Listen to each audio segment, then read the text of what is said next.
what are some keys to avoiding overeating during Ramadan and beyond? What are some of the keys to avoiding overeating during Ramadan and beyond? This is an unfortunate challenge that many of us are plagued with because we see it as either not a problem at all or not a very big problem, especially in light of the fact that eating is halal and we only look at that part and nothing more. Often we neglect or we overlook the fact that the Quran instructs us not only to eat that which is halal, but also to eat halalan tayyiban. So firstly, wholesome and nutritious food, and that the Quran says, Kulu washrabu wala tusrifu. Eat and drink, but don't go into excesses.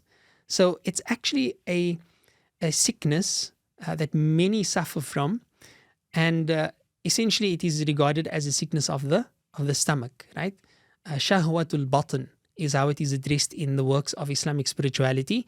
Imam Ghazali speaks about the two desires, the two main desires, that shahwatul farj, the desire of the private parts, and shahwatul batn, the desire of the stomach. And both of those desires are powerful and they are destructive. Powerful in that they can overcome one's qalb, they can overcome one's nafs, and destructive in that they may destroy the potential good that we accumulate from other good works. May Allah protect.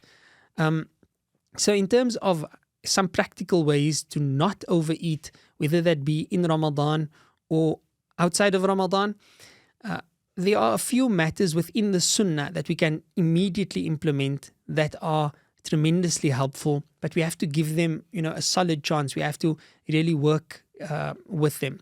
So the one is to sit in the Sunnah manner of sitting. So it's a bit difficult to demonstrate, but the Sunnah way of sitting is to sit on the floor while eating and to have one of the legs, namely the right leg, raised up to one's chest. So the right knee is raised up to one's chest and the left leg is basically underneath one, and you're sort of sitting on the left leg, as one would. And there are, diagrams of this that one could view bi'idhnillahi ta'ala. What this does is it compresses the abdomen. And when the abdomen is compressed, the food that enters the abdomen is felt much easier within the body, and it signals the body, it signals the brain to say, look, you are actually full right now, so take it easy, right? And the other way of sitting to eat is to have both legs raised up and the feet flat on the ground, which is what we refer to as a squat. And again, this puts even more pressure on the abdomen, which creates an ease in terms of eating, because you can eat less and feel more filled when you sit in this particular manner. Another recommendation from the Sunnah is to eat with the three fingers of the right hand, namely the thumb, the index finger, and the middle finger of the right hand, and to only eat with those three fingers after, of course, washing the hands. And in this way, what you find that would actually take place is you can only pick up so much food with the three fingers of the right hand.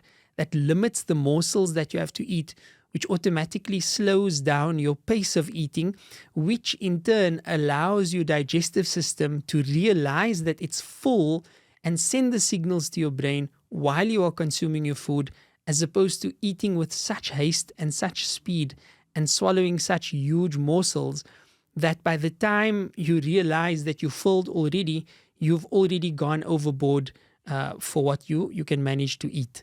So that's also directly from the Sunnah of the Prophet Muhammad sallallahu alayhi wa ala alihi wa sallam. And yet a third recommendation, and this is one that we've all heard before, but we need to shed some light on exactly how to manage this. So according to the teaching of the Prophet Muhammad sallallahu alayhi wa sallam, we should eat only enough to keep our backs straight.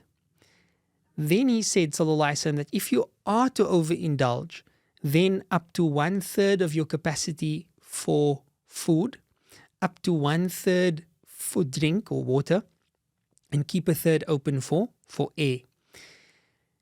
I've got my own unique way of understanding or implementing this particular hadith, and that is, if you take a very scientific approach, and bear with me for a second, but if you take a very scientific approach to this, and you measure what is the bare minimum that a typical adult human, and it's slightly different for males and females, what's the bare minimum of food energy that we require in order to get through the day without exerting oneself, without using any extra energy.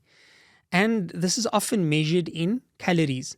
So, for example, an adult male uses about 2,500 calories, and there may be some variations to the measurements that you find. And an adult female uses about 2,000 calories. So the bare minimum would therefore mean that you only consume the amount of calories that you need in order to get through that day, in order to stay alive, to keep your back straight. If you were to go less and you can still survive, you would be on a calorie deficit, meaning that you are technically going to be using up of some of your reserves. And while you can do that for a time period, eventually you are not going to be able to sustain that, because you cannot permanently be on a calorie deficit. That would mean that you are always going to be losing fat and muscle and the like. So the first lesson that we can learn, and again, this is just one perspective of understanding this particular narration, is to limit the quantity of food that we eat according to what we need individually. And there are scientific ways of calculating this. You enter your age, your height, and a few other details, and then a BMI calculator can essentially tell you how many calories you can consume that would be breaking even for your particular body type. So that's a scientific way of dealing with it. Then you look at the second part of the hadith that speaks about having, if you must indulge, then 1/3 for food, 1/3 for air, 1/3 for water. In this, we can say that, look, you are not going to be measuring, the capacity of your stomach at the time. I believe this to be the prophetic advice in terms of what you think you can manage. So if I think, look, I can eat about a plate full of food, right? And that would be my maximum capacity. If I were to eat such a big plate of food, I would be so full that I would consider myself as having overeaten. So if that is the case, then that same plate should then be divided into 3, and 1/3 of that plate is what I should consume if I'm to overindulge in terms of the calorie calculation that we spoke about before.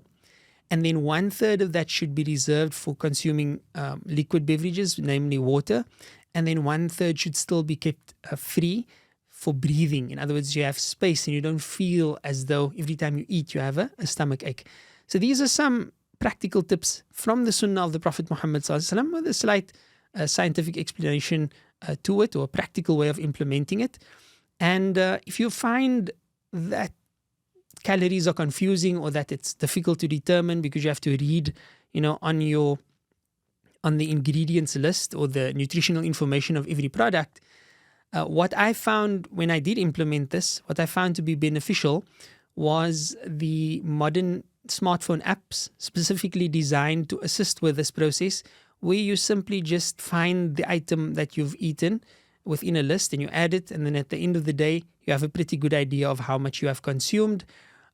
This is something that people do when they want to either lose weight or gain weight, but it's also good for everyone to do, simply to have an understanding of what we are putting into our bodies, how much energy we've used, or how much energy we need on any given day. So in relation to a spiritual aspect of this, it's the same, except that because we are looking at this from a more holistic and spiritual point of view, you don't have to do this consistently every day, all the time. You just have to do this long enough to get an idea of how much calories you can find in food, in any particular type of food that you would usually eat. So you'd know, okay, a slice of bread is approximately 100 calories of food, or one potato is so much calories of food, or one muffin is 400 calories.